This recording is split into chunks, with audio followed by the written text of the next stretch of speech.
السلام عليكم، ازيكم يا حبايبي؟ عاملين ايه؟ يا رب تكونوا بخير وبافضل حال. نسمي بالله ونصلي على الرسول. اللهم صل وسلم وبارك على سيدنا محمد وعلى اهله وصحبه اجمعين. ده منبار. حابين تعرفوا انا عملته ازاي؟ انا عملته وانا واقفه كده على الرخامه، حطيت كل حاجه وحشيته وجبته لكم دلوقتي. تيجي نشوف شكله ايه من جوه. اهو، ما شاء الله جميل وريحته جميله جدا جدا. يعني عايزه اقول لكم من اسهل الحاجات اللي اتعملت الممبار. في ناس بتستصعبها قوي، انا بدور على واحده بس مش سخنه لان كله سخن. بصوا، ولا تقولوا لي بتاع المحلات ولا الشارع، احنا مش عارفين هو اتعمل ازاي. تيجوا بقى ندخل ونشوف اتعمل ازاي. يلا بينا. قلنا هنيجي نحشي مع بعض الممبار. انا محضره الخلطه.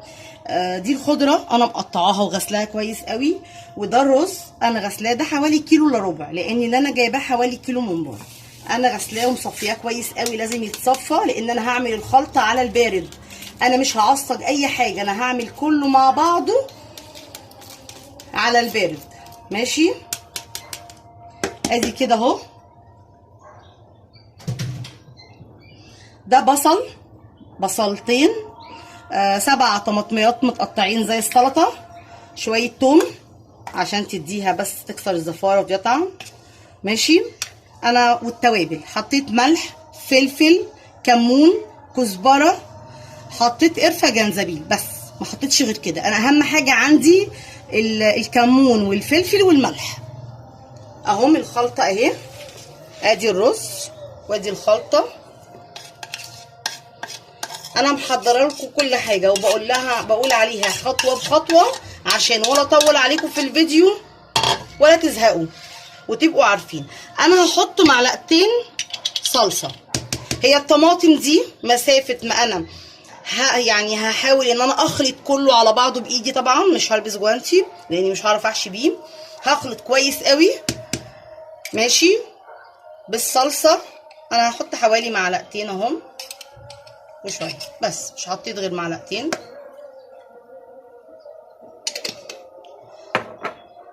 انا هحاول ان انا اقلبهم واخلطهم كويس قوي. ماشي، بس طبعا ده هيبقى محتاج ايدي طبعا. حاول الاول بس.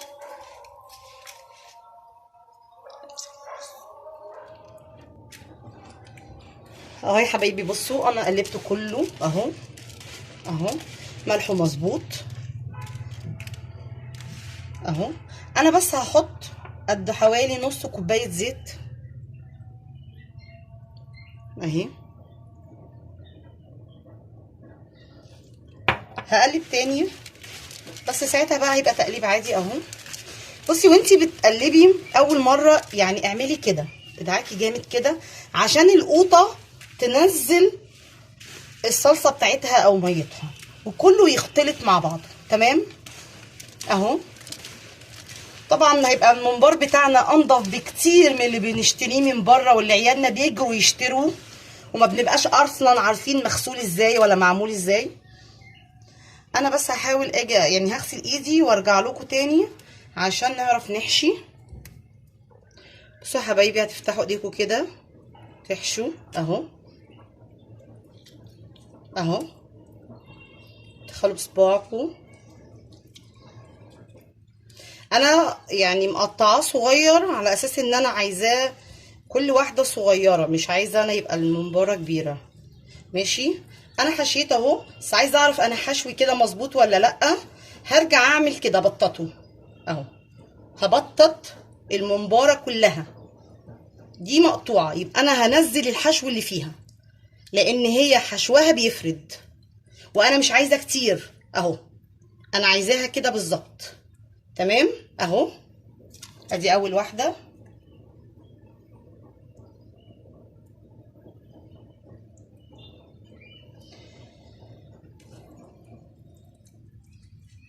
اهو.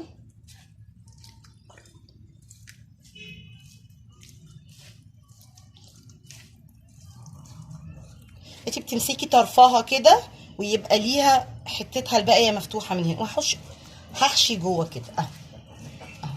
عايزه ادخله لجوه اهو. حاولي دايما تخليها صغيره عشان تتمكني منها وانتي بتحشيها. وخصوصا الناس اللي بتزهق بسرعه يعني وما بتحبش المطبخ يعني.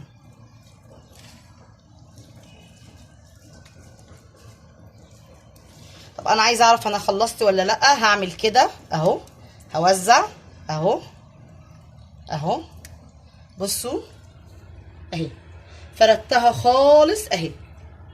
هحاول اشيل الرز اللي عليها انا عشان ما يبقاش نازل في ميه وهي بتتسلق اهو.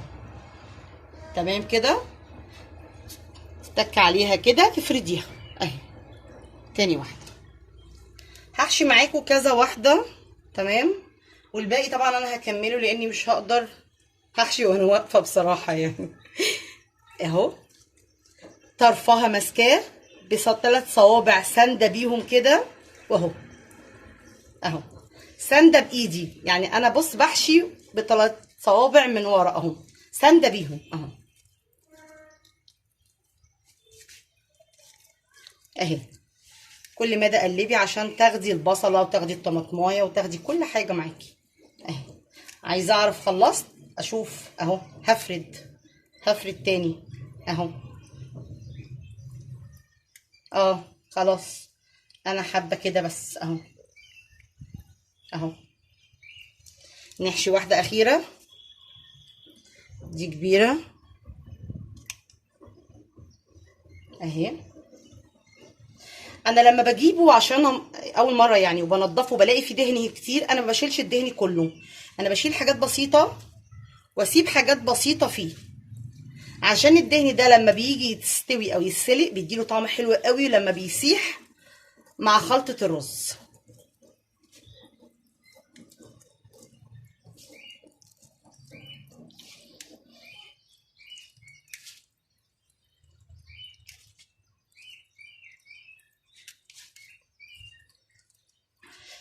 احنا هنخلص كل الكميه، هولع لها على ميتها لازم تغلي.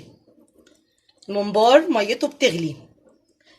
اول ما بنزله انا هقول لكم بينزل ازاي، عشان هو مش بينزل تحطوه خلاص، لا ليه عدله كده معينه.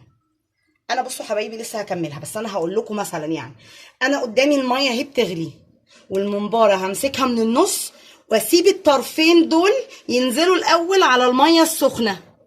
الميه السخنه هتصمت فيهم وتشد لحمه الممبار وتقفل الممباره معاكي.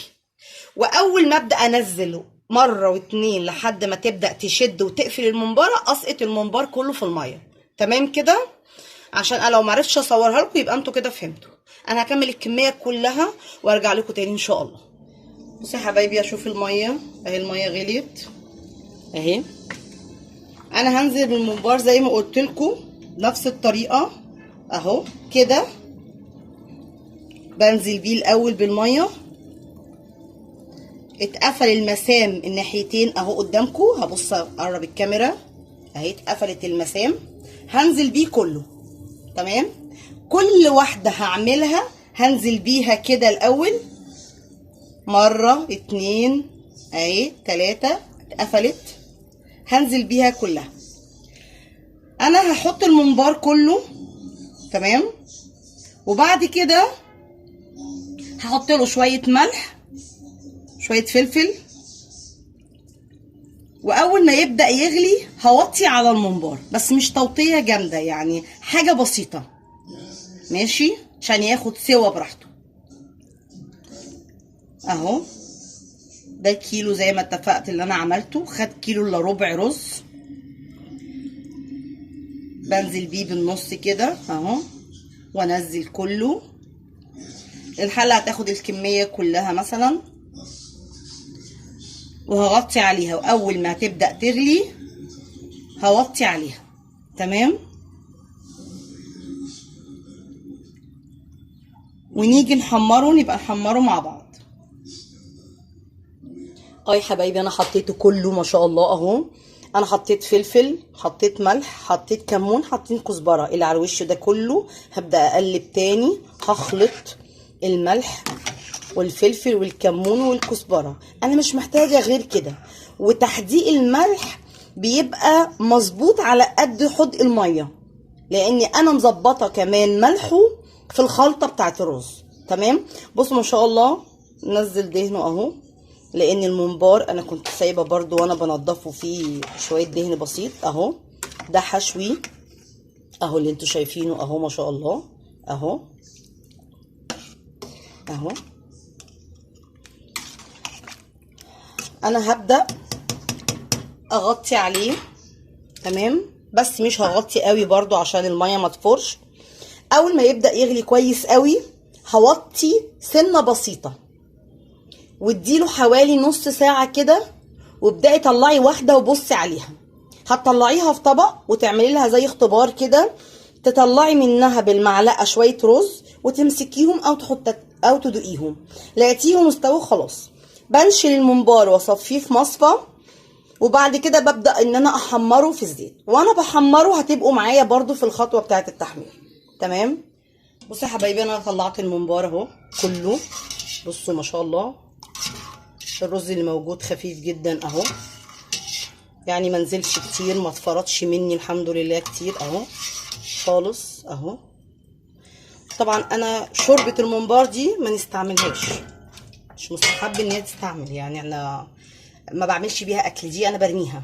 الممبار اهو طلع قدامكم ما شاء الله، بصوا حجمه حلو وجميل ان شاء الله اهو. انا مولعه على الطاسه اهيت، هحمر اهي. بصوا الممباره اتاكدت منين ان هي استوت، ضغطت من الطرف ده او اي طرف بيها جامد، طلعت شويه رز وبدات ان انا ادوقهم خلاص. نحمر مع بعض الممبار ونشوفه تمام. يا حبايبي انا حمرت اهو، نقلب مع بعض. بسم الله الرحمن الرحيم. ادي الممبار، والله يا جماعه هو سهل خالص. انت بتجيبيه بتنضفيه تنظيف كويس، تعملي له الخلطه زي ما قلت لكم كده كله بره على البارد، ما بحطش حاجه على النار خالص، وبحشيه وبسلقه اهو بحمر. اي نعم بيبقى اكله سريع سريع وبيخلص بسرعه، وهو اصلا غالي ما شاء الله، يعني الممبار غالي يعني اهو. انا هحمر ده وهحمر بقيه الكميه ونشوف اخر حاجه خالص بقى.